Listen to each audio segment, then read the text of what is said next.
YouTube, how the fuck you doing? Hey guys, Nadeshot. Today, I'm bringing a brand new video. I'm so glad to be back at the Optic House. Literally ridiculously excited just because this is home and it just feels so good to be back. If you guys didn't know, we were in UMG Dallas for a Call of Duty tournament. It was 4v4, obviously, that's the normal format. You guys know this. And there was about 140 teams that showed up. So it was really good turnout. If you guys didn't know though, we ended up placing 4th place and Optic Nation actually placed 3rd. They beat us in the losers bracket semifinal, so congrats to them.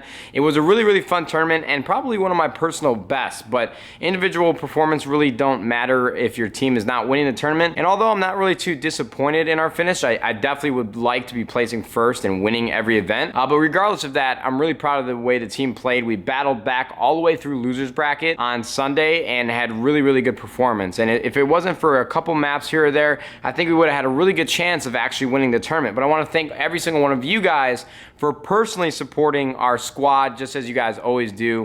And I'm so pumped to be back so I can start live streaming and making videos again for you guys. But what I want to talk to you guys about today is actually not the tournament, but the trip back home, because our flight from Dallas to Chicago was probably the worst flight I've ever experienced. And not the entire flight. That kind of gives you guys really a bad perception when I say it like that. It was just the last like 15 minutes, and I'll explain why. So basically what happened is usually when there's 15 minutes left to a flight, the pilot will come on the intercom and say, hey guys, we're going into our initial descent. Put your seatbelts on, bring your tray tables down, bring your seats forward if they were reclined at all, and we're gonna start landing here in just a little second, in just a couple of minutes.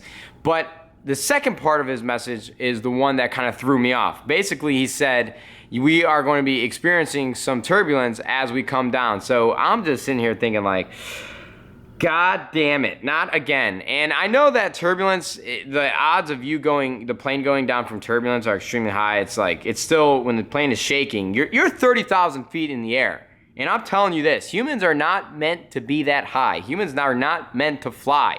It's not a thing we should be doing. If we were meant to be that high, we would be birds, the velociraptors, are those ones that fly? I'm not sure. Just the ones, we're not supposed to be in the air, long story short.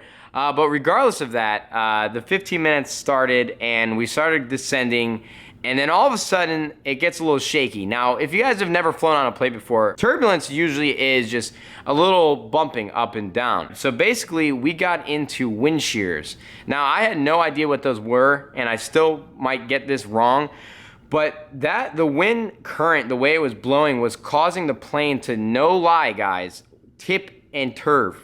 Or is that even a word? Tip and turf? What did I just say? It was rocking back and forth. And now you guys are probably thinking that, okay, so a plane is like this, so it's gonna go like this, but you guys don't understand.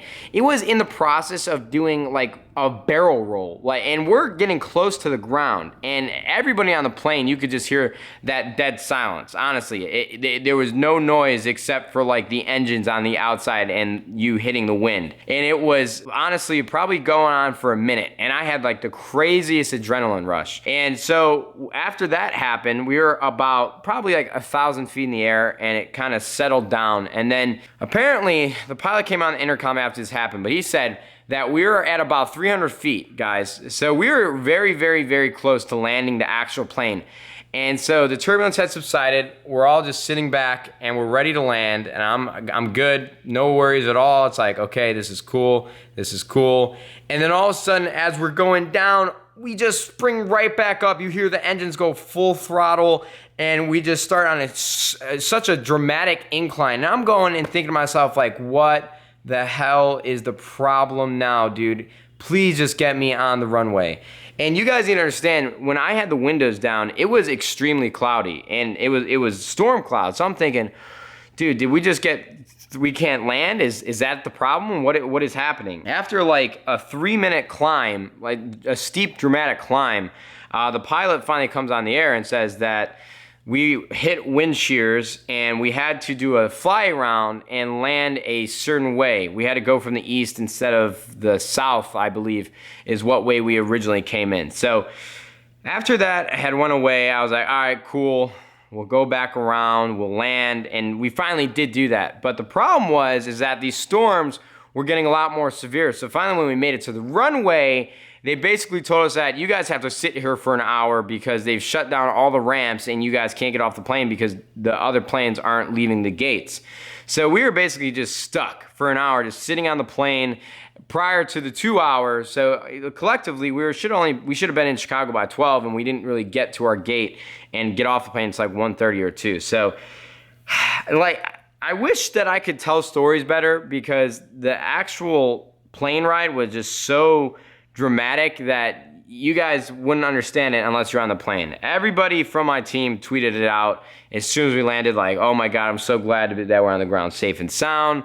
Will was freaking out, Proof, Bose. We all thought we were going down for a split second. And, you know, obviously sometimes you're going to feel like that on a plane, but, you know, the odds of you actually going down are really, really slim. But overall, it was a really, really fun weekend. I met a bunch of fans, I've met a bunch of followers of Optic Gaming, and like I said, we played pretty well. And if we just had a little bit of an extra push, I think we definitely could have won the tournament.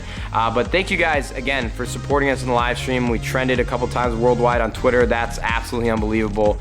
So I hope you guys enjoyed the video. Please like, comment, subscribe if you did. We're gonna get on a normal schedule for tomorrow. Brand new videos, Call of Duty, Minecraft, and my live stream. So thank you guys very much for watching, and YouTube. We'll see you later. Goodbye.